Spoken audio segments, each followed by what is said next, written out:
আমি জিজ্ঞাসা করেছি যে ইমাম বিজটাই জাকান্তি, কিভাবে এই অন্তরে জটা বাহির জটা থেকে আমি মুক্তি লাভ করতে পারি। এই গাথাটা নিয়ে একটা বিখ্যাত গ্রন্থ আছে, যে গ্রন্থের নামটা হচ্ছে বিশুদ্ধি মার্গ। এই বিশুদ্ধি মার্গ গ্রন্থ, এটা নিয়ে বিশাল একটা বিষয় আছে। বিষয়টা হচ্ছে বুদ্ধ ঘোষ, এখানে বুদ্ধ ঘোষের জীবনও গল্পটা বই দিল, এই জন্য কথাটা মনে করছে। তিনি সংস্কৃতি থেকে পালি রূপান্তর করার জন্য, অট্টকথা দেখার জন্য তিনি শ্রীলঙ্কায় গমন করেছিলেন। শ্রীলঙ্কায় গমন করে তিনি বলছেন, আমি বঙ্গ অর্থাৎ জম্বুদ্বীপ থেকে এসেছি, আমি অট্টকথা এবং পুরো ত্রিপিটকগুলো আমি পালিতে রূপান্তর করতেছি। এখানে একটি কথা বলতে হয়, সেটা হচ্ছে স্বধর্মের উত্থান পতনের কাল হবে।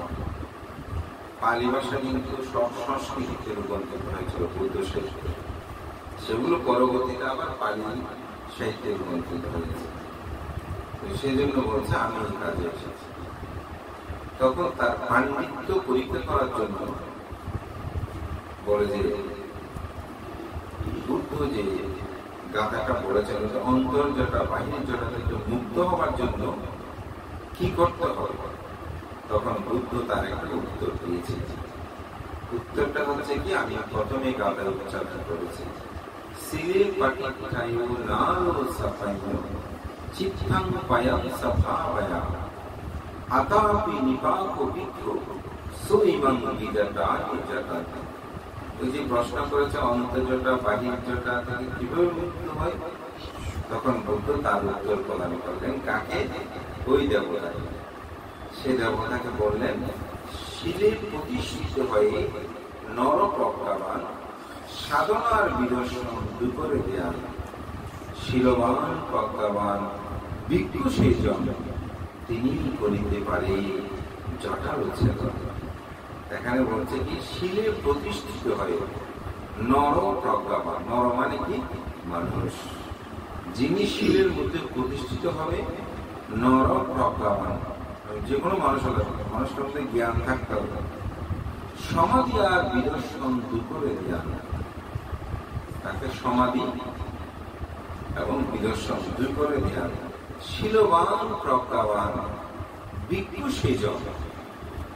সেই শিলবান প্রজ্ঞা ভিক্ষু বলতে আমরা শুধু কর্মবাচার চতুর্থের মাধ্যমে যারা ভিক্ষু হয়েছে তাদেরকে আমরা মনে করি।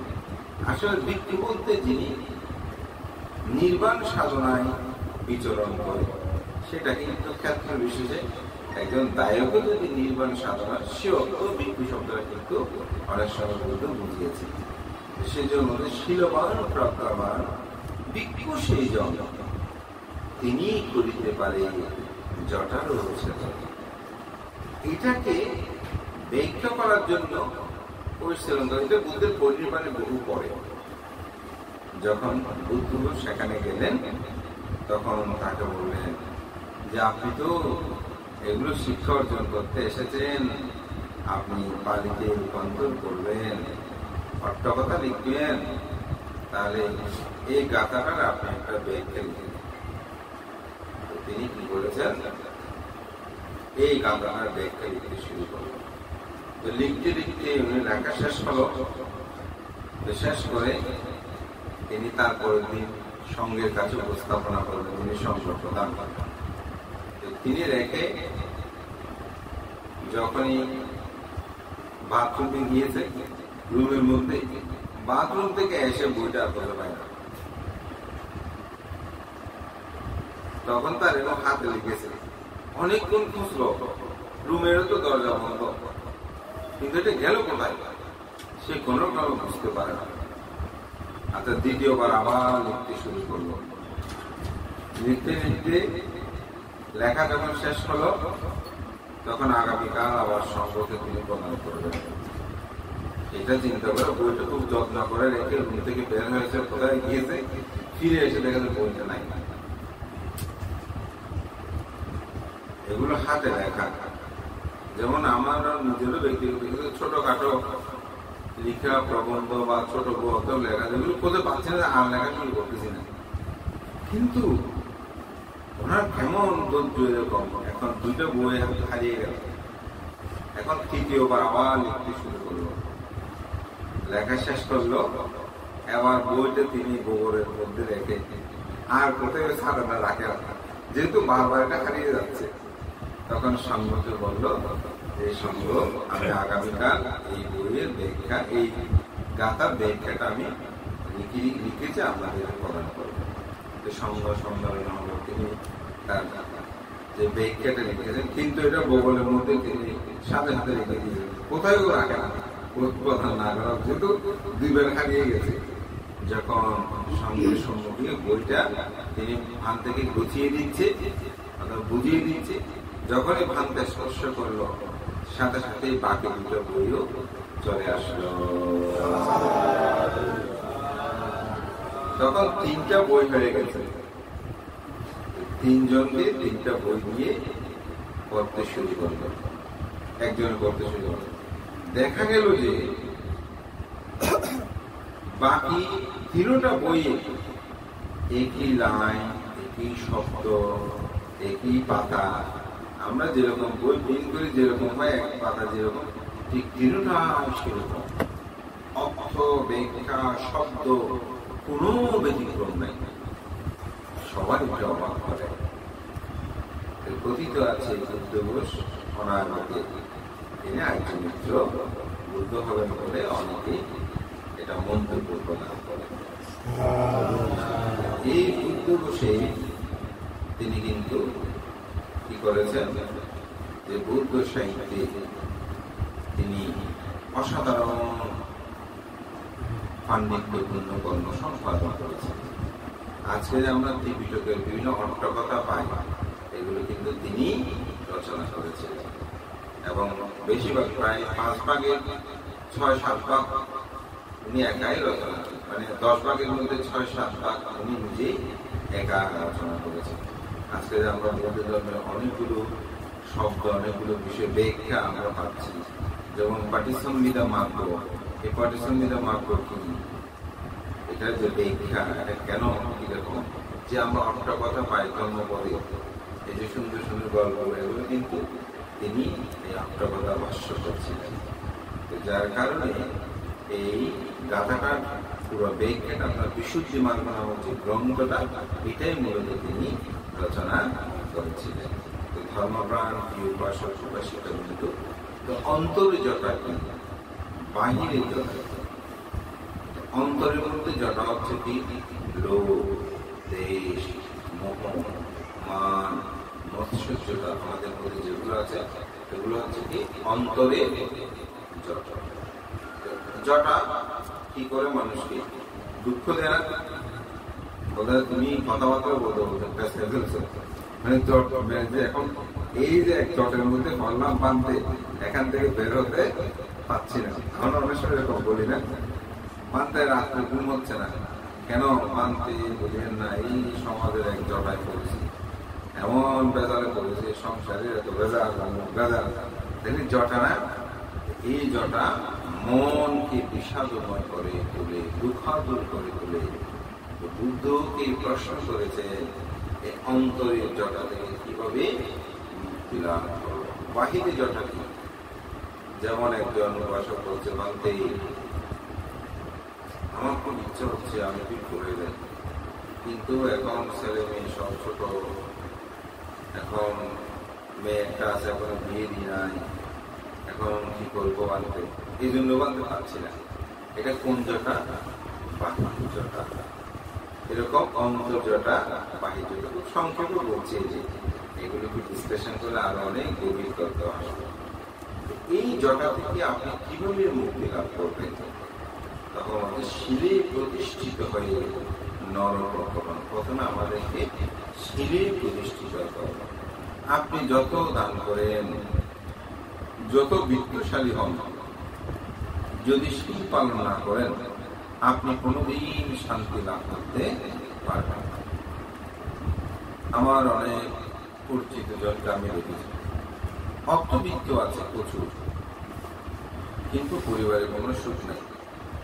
ছেলে একদিকে, মেয়ে একদিকে, স্বামী একদিকে, কোথায় কি কি বিশৃঙ্খল পরিবেশ, কোন শৃঙ্খলা নেই।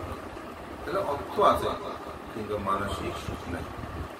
একজন একজনকে আঘাত করে মারে, মাকে ধরে মন্দ গাড়ি মন্দ করে, চুরি ধরে আমাকে টাকা দাও, পয়সা দাও, অর্থ দাও। তাহলে তিনি কি অর্থ থেকেও সুখে আছেন? সুখে নাই। কেন সুখে নাই?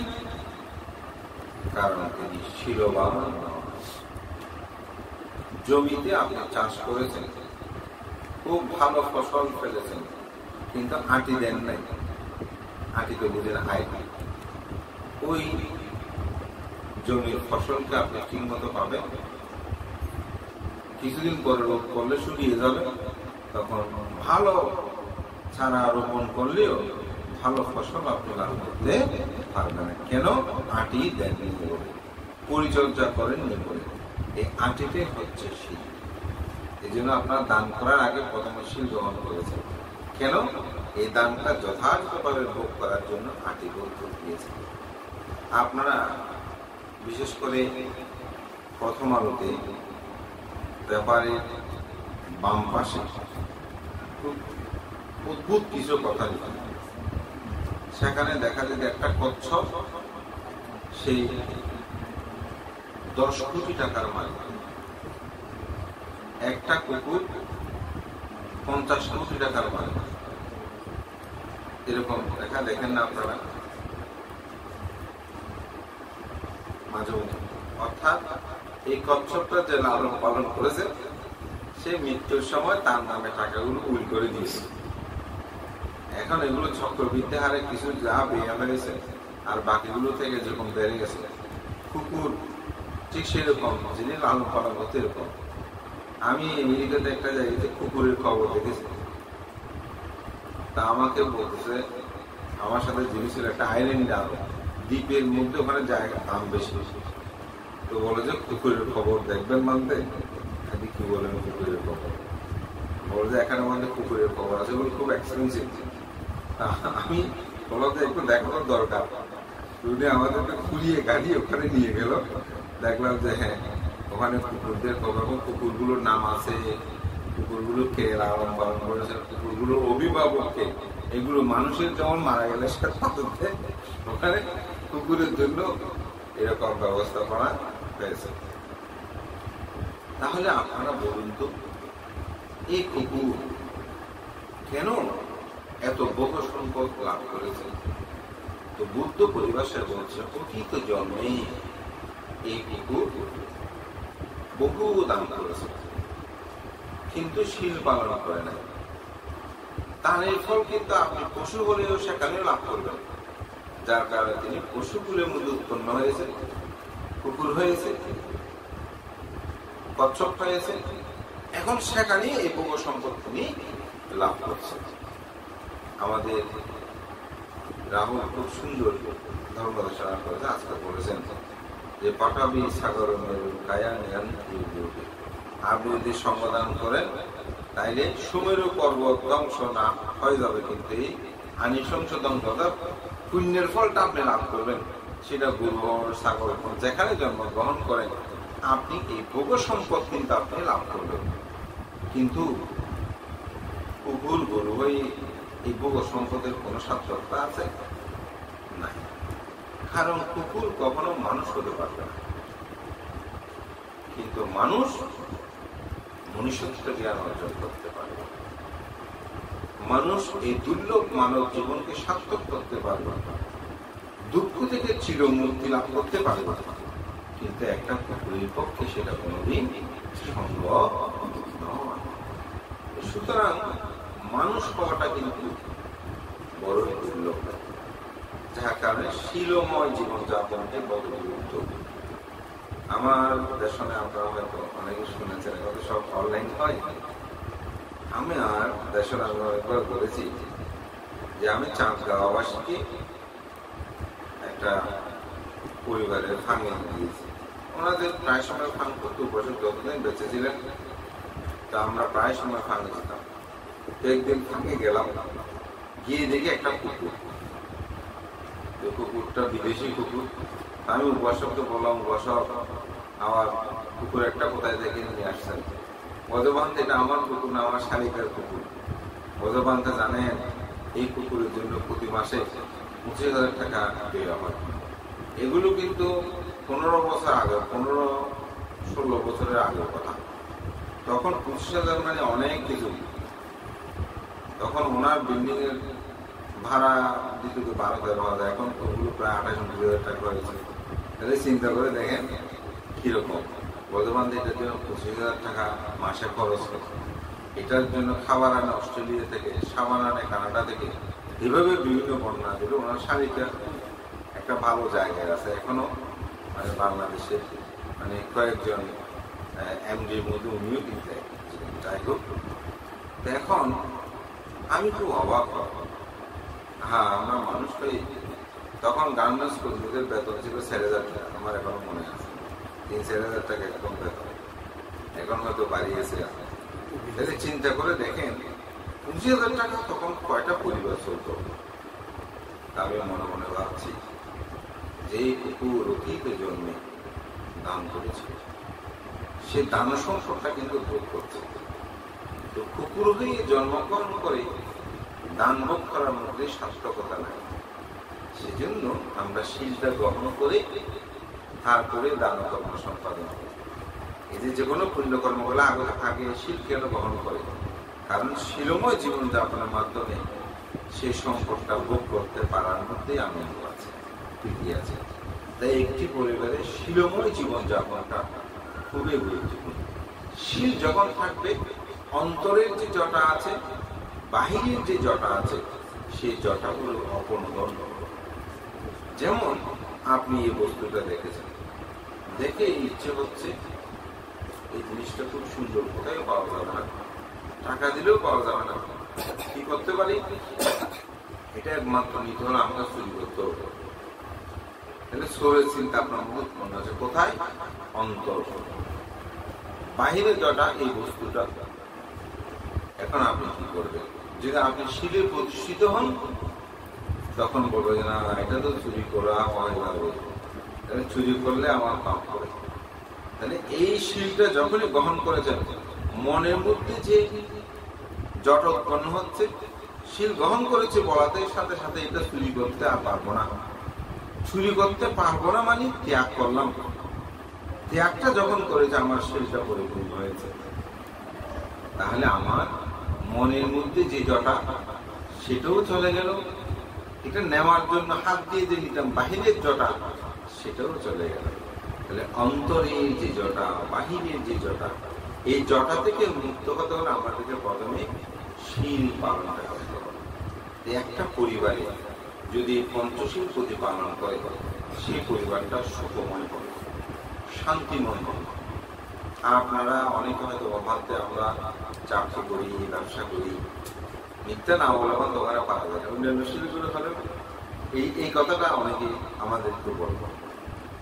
তা আমি তাদেরকে বলি, আপনি মিথ্যা বলবেন সেটা আমি বলবো না, তবে আপনি যখন ঘরের দরজার টুকরা নিয়ে, বাসার দরজার টুকরা নিয়ে আপনার পাদুকা অর্থাৎ জোড়া করে ঢুকবেন ঘরে, তখন আপনি মনে মনে সংকল্প নেবেন, এই পরিবারের মধ্যে আমার স্ত্রীর সাথে, পুত্রের সাথে, কন্যার সাথে, মা বাবার সাথে, স্বামীর সাথে, কারোর সাথে আমি মিথ্যা বলবো না। অর্থাৎ আমি পঞ্চশীলটা রক্ষা করে চলব। দেখবেন অন্তত ঘরের ভিতরে আপনি শান্তি পাবেন। শীলটা পালন করে দেখেন, আপনি পরিবারের মধ্যে আপনি শান্তি পাবেন। যেমন আমাদের ঘরে এখন আমার রুমে আমার ছোট বাচ্চারা যাচ্ছে, আমি নিচে আছি, যাও ওই জিনিসটা নাও। এখন আমার ওখানে জিনিসপত্র এভাবে ছড়ানো চিটানো থাকে, সব তার ডয়ে খাওয়া হয়ে গেল দোকানে। এখন ওরা যদি কেউ চোর প্রকৃতির হয় বা চুরি করে, আমি মানসিকভাবে চিন্তিত হয়ে পড়বো না, ও আমার জিনিসগুলো ঠিক আছে কিনা, নেই কিনা। এখন আমি যদি বাইরে যাচ্ছি, অনেক সময় তাদেরকে চাবি দিয়ে যাচ্ছে, এখন আমার জিনিসপত্র নিয়ে যাবে, এটা নিয়ে আমাকে প্রতিনিয়ত টেনশন করতে হবে না। কিন্তু আমি যদি শিলবান হব, তারাও যদি শিলবান হয়, আমাকে চিন্তা করতে হবে। তো শিল পালনের দ্বারা আপনি কিভাবে শান্তি, এটা জন্য মৃত্যুর পরে চিন্তা করতে হবে না। আপনি ইহু জীবনে চিন্তা করতে পারবেন, আপনি ইহু জীবনে সুখটা পাবেন। আপনি মদ খান না, দেখবেন আপনি যদি মদ না খেয়েও আসেন, সন্দেহ আপনাকে করবে কথার কথা। কিন্তু আপনি যদি মদ খান না খেয়ে আসলো, সেটা আপনাকে সন্দেহ করবে। একটা মানুষের কথা অবাক করে, উনি মন্দ পায়। এখন উনি আসলে মদ খানি, উনি স্টক করতেছে। স্টক করলে কথা একটু গুঁয়ে গুঁয়ে বলে না। এখন উনি মনে করেছে যে মদ খেয়েছে, সেদিন এরকম করে বলতে, আসলে উনি মদ খাই না। ওই যে স্টক করতেছে, তখন মানে জিভটা ভার করে করে কথা বলে না, মদ খেলে একটু মগজে যেরকম ওইরকম। পরে এটা বুঝতে পারলো যে মুখটা যখন একেবারে ঢাকা হয়ে গেছে, তো এটার মূল বর্ণনাটা কেন বলতে বান্ধে, এটা মনে করতাম যে উনি মদ্য পাই, মদ খাই। এখন বলে মদ খেয়ে আমার সাথে একটু ধরে বা কথাবার্তা জিজ্ঞা ছেড়ে যাবো, সেরকম বলতেছে। কিন্তু আমি ঘন্টা খানিক পরে বুঝতেছি যে না, ওনার মুখটা যখন একেবারে ঢাকা হয়ে গেছে, উনি স্টপ করে যাবে। তাহলে যদি উনি শিলবান হতে গেলে মদ্য পাই না হতে, তাহলে প্রথমবার 1 ঘন্টার মধ্যে ওনাকে নিয়ে গেলে মানুষটা কিন্তু বাঁচানো যাবে। তাহলে শিলময় জীবনযাপনটা কেমন? আমরা অনেকেই বিদ্যুৎ ধর্ম দর্শনটাকে মনে করি যে মৃত্যুর পরে বোধহয় নির্বাণ, মৃত্যুর পরে বোধহয় স্থগতি থেকে মনে হয়। আসলে বুদ্ধের ধর্মটা এমন একটি ধর্ম, আপনি যেটা ইহ জীবনে এই ধর্মটাকে উপলব্ধি করতে পারেন। যেমন আপনি শিলবান হয়ে চলেন, দেখবেন মানুষ আপনার সমাদর করবে। যেমন একটা কথা, ছিলে না বোকা সম্পদ, একটা কথা আছে না, শিলের দ্বারা ভোগ সম্পত্তি লাভ হয়। আসলে কি লাভ হয়? আপনি গ্রামে যখন একটা নিমন্ত্রণ দেন, বল যে উপসর্শীল কে পালন করে একটা লিস্ট করো, ঠিক না? উপসর একটা লিস্ট করো। ওখানে তো একটা ছোট ছেলেও থাকে, তাকেও নিমন্ত্রণ করো। এটা আমার বাড়িতে আমার মনে আছে এখনো দেখা। আমাদের বাড়িতে একটা সম্প্রদায় করতেছে, তো আমার বাবা বলতেছে অন্তর্মুখে যারা উপসর্শীল গ্রন্থ, ওদের সবাইকে নিমন্ত্রণ করবো। তো লিস্ট হয়ে গেল। আমাদের গ্রামটা তো অনেক বড় গ্রাম, আসলে উপসর্শীল দাঁড়িয়েদেরকে নিমন্ত্রণ করলো 200-250 এরকম হয়। তো এখন আমার মা বলে, আমার এখনো মনে আছে, আমার মা বলতেছে যে পূর্বপাড়া দিয়ে ওই শিলপ্রত একটা ছোট অমুকের নাতি আছে, ওদের সব গোসব নেই, হয়তো ওর না ওকে হয়তো নিমন্ত্রণ করি। এই বিষয়টা আমার এখনো মনে আছে। কারণটা কি, সে ঠাকুমার সাথে সবসময় অষ্টসিংহীতে আসে। দেখেন, আমি মনে মনে ভাবছি বুদ্ধ যে বলছেন যে শিলের দ্বারা ভোগ সম্পত্তি লাভ হয়, সে শিল পালন করে বলে তাকে নিমন্ত্রণ করে সে ভোগ সম্পদ লাভ করেছে না, এটি স্বাভাবিক। আমার একটি কথা মনে আছে, আমি একবার একটা বিহারে, নাম বলবো না, বিহারে গিয়েছি। বান্তারা সবাই সেখানে সমবেত, অন্যান্য বিদ্যুৎ সংঘরা আছে, অনেক বড় বান্তারও সেখানে আছে। তখন আমি কিন্তু একবারে নবীন ব্যক্তি, আমার বেশি বয়স, বর্ষাবাস তখন 2 বর্ষা বা 3 বর্ষের জলের পরে। সবাই ওখানে একটা সমালোচনা করতে, তখন বনবান্তের শ্রদ্ধেয় বনবান্তে জীবিত ছিলেন। বলছে আমরা এত কষ্ট করি, তাদের তিথি সত্য সবকিছু রক্ষা করি, আর এরা দান ধর্ম সব নিয়ে শুক্রবারে করে তাদের সব রাঙামাটিতে চলে যায়। হ্যাঁ, বনবন্ধে অমুক সমুক এইভাবে বিভিন্ন কথাবার্তা, মানে ভারতের মধ্যে একটা আলোচনা হতো। দুঃখ কিছু কথার মধ্যে লজিকও আছে, এরকম করে করে বলতেছে। তো অনেকে বলতেছে হয়তো বনবন্ধে কি অরহতার আত্মা কেন, এইটা অনেক কথা হচ্ছে। তো হতে হতে সবাই কিন্তু একটা কথা স্বীকার করছে, হয়তো তবে বনবন্ধে কিন্তু শিলবান, মানে এই কথাটা ভারতের মধ্যে আলোচনা। তো আমি তখনও আসলে এখনো আমি সেরকম কথা যুক্তিপূর্ণ হলে না বলে ওনার সঙ্গে থাকতে পারি না। তখন তো আমি একদম মস্ত জুনিয়র, তবু আমার যেহেতু আমি বড়বান্ধবের প্রতি যে কোনো কারণে আমি খুব শ্রদ্ধান্বিত ছিলাম, এখনো আছে সেটা। তার সহজ সরল জীবনাচারণ আমাকে খুব বেশি মুগ্ধ করে এবং আমি আমার উপলব্ধি জানি বড়বান্ধবের চিত্ত জগৎটা অনেক উন্নত। কি আমি সেটা জানি না, আমি অন্তর্যামী নই।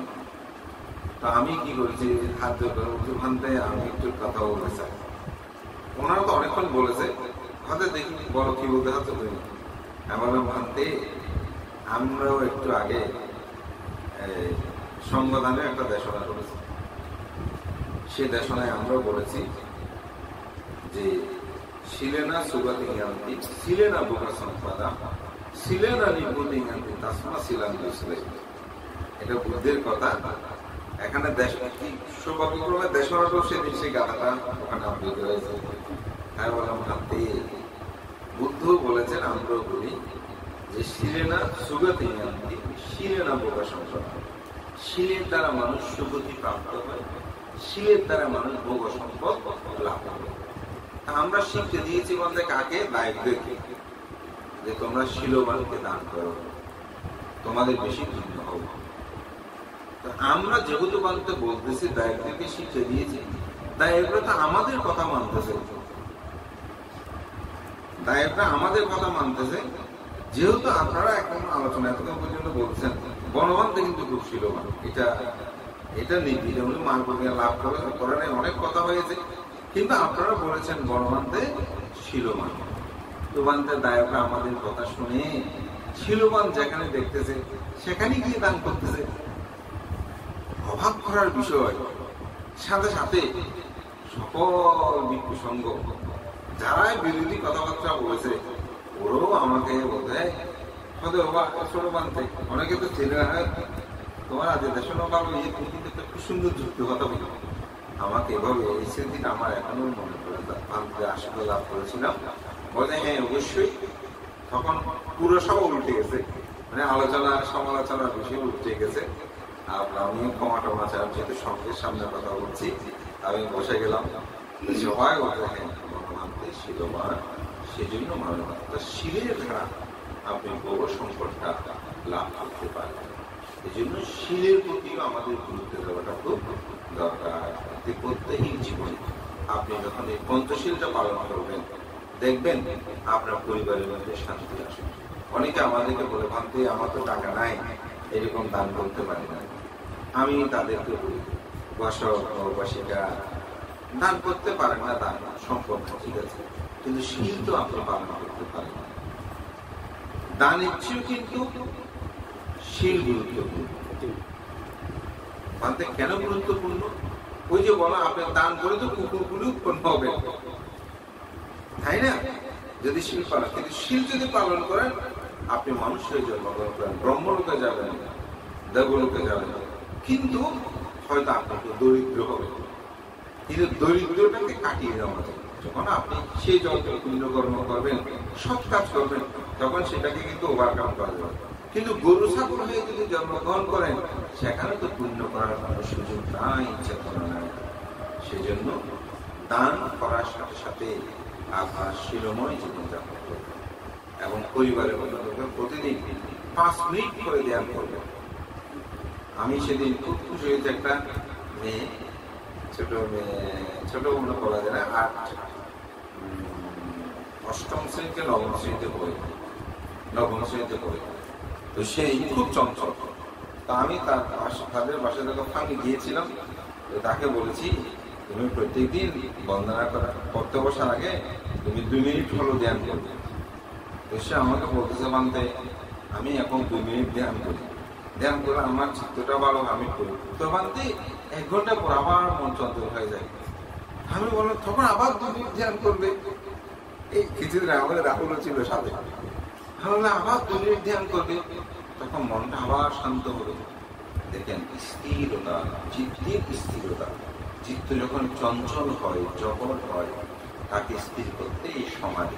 এই জন্য শিলে প্রতিষ্ঠিত হয়ে নর প্রজ্ঞাবান সমাধি আর বিদর্শন করে দেয়া। চিত্ত সমাধিস্থ হল, বিদর্শন বিশেষভাবে দেখা। আমি যে কাজটা করবো সেটাকে যেন আমি গভীর ভাবে দেখি। এই গভীর ভাবে দেখতে পারাটাই কিন্তু প্রকৃতভাবে দেখা। গভীর ভাবে কিভাবে দেখা? যেমন আমরা পানি পান করি, পানি কি আসলে একটি তরল পদার্থ? এমনি পানি বলছি, তরল পদার্থ বলছি, কিন্তু আসল পানির পরিচয়টা কি? আসল পানির পরিচয় হচ্ছে H2O।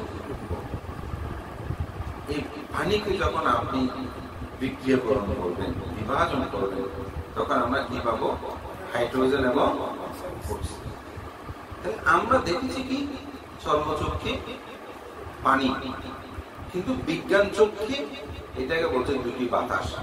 দুটি বাতাস যখন একত্রিত হয় তখন পানিতে রূপান্তরিত হয়।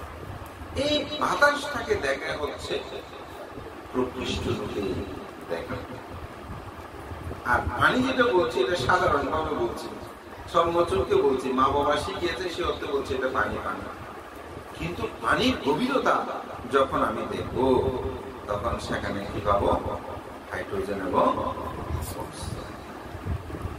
ঠিক এটা বাহ্যিক কথা বলছি, ঠিক আমাদের অন্তর জগতে বা আমাদের জীবন প্রবাহে আমরা যে জিনিসগুলো দেখি, এই দেখাগুলোকে বলছে লৌকিকভাবে দেখা, তো পানিকে দেখার মতো। এটা প্রকৃষ্ট রূপে দেখতে হলে চারটি সত্য অবলম্বন করতে হবে। সেই চারটি সত্য কি? দুঃখ আছে, দুঃখের কারণ আছে, দুঃখ নিরোধ আছে, দুঃখ নিরোধের উপায় আছে, যেটাকে বলা হয় চতুর্ভাগ্য সত্য। এই আষাঢ়ী পূর্ণিমাতে বুদ্ধ ধর্মচক্র প্রকাশ সূত্র দেশনার মাধ্যমে এই সত্যটা প্রকাশ করেছে। তাহলে কি দুঃখ আছে? জন্ম দুঃখ, জরা দুঃখ, ব্যাধি দুঃখ, এই দুঃখগুলো আছে না? এই দুঃখের কারণ হচ্ছে কি? অবিদ্যা, তৃষ্ণা।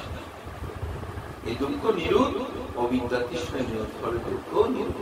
দুঃখ নিরোধের উপায় যেটাকে শীল সমাধি প্রজ্ঞা।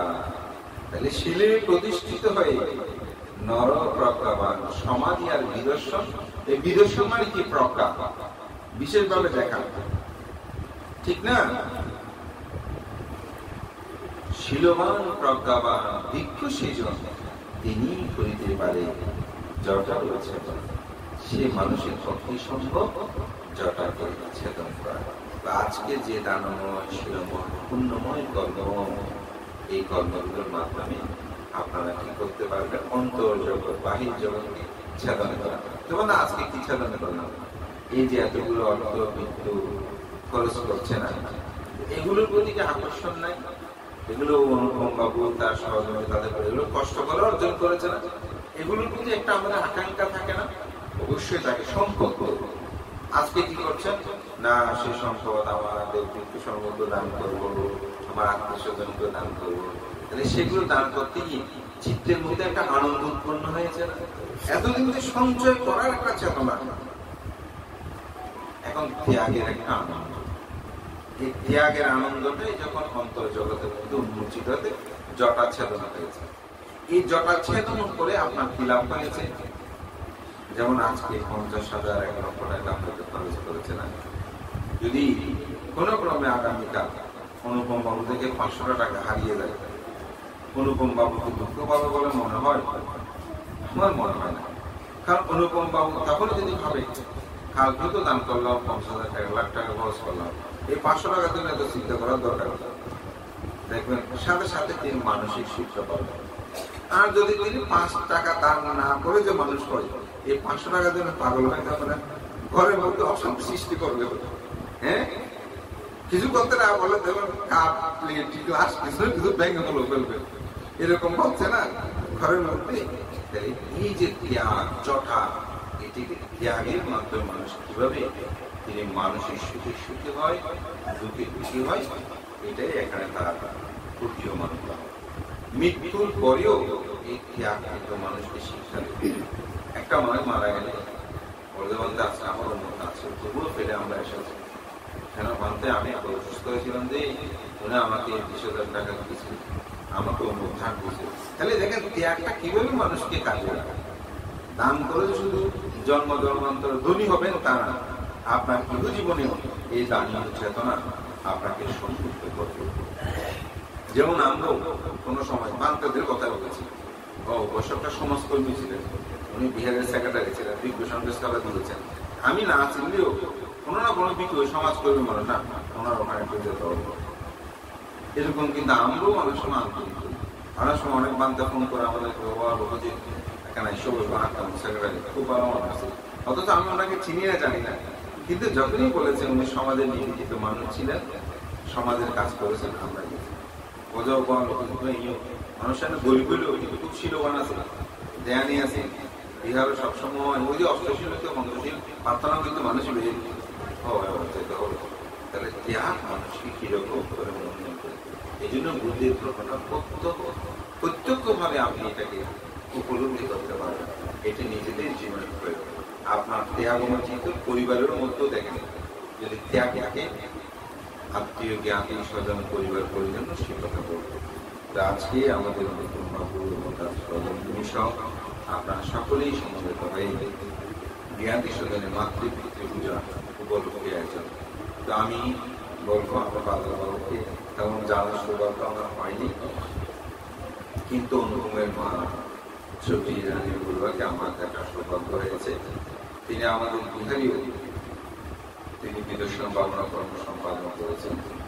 তো আমার সবচেয়ে বেশি মনে পড়ে যে উনি ওনার পুত্র বলু আমাদের অনুপম পরিস্থিতি খুব সুনাম করতেন। বর্তমানে আমার এটা বৌমা না, এটা আমার মেয়ের চেয়ে বেশি, মানে এতই আন্তরিকভাবে তিনি বলতেন, আমার খুব ভালো লাগতো। কারণ অনেক সময় অনেক উপাসক উপাসিকা তারা পারিবারিক অনেক কথা আমাদেরকে দুঃখ করে বলে, মজাবান্তে একটু দেখাশোনা করবেন, আমার বৌমা তো খুব নির্যাতন করে অন্য করে সম্মুখ করে। তা আমরা অনেক সময় পরামর্শ দিতাম। আমি একজনকে পরামর্শ দিয়ে মহাসুযোগ পেয়েছি, উনি কি করে ওনার পুত্রবধূর সাথে ওনার হয় না। তা আমি ওনাকে বললাম, আপনি তোমার সাথে পারবেন না, আপনি সবসময় ওনার বৌমা যেটা বলে সেরকম ভাবে আপনার চলতে, সেরকম ভাবে আপনি কথা বলবেন। আর আমি এটা অবশ্যই আমি একটা জাতক থেকে পেয়েছিলাম, তাই বললাম আপনি যখন বন্দনা করেন না তখন বলবেন আমরা ছেলের মঙ্গল কামনা করেন, তো বউয়ের আমার বৌমা শুধু এরকম করে আপনি বলবেন। এটা কিন্তু আমার একেবারে প্রত্যক্ষ।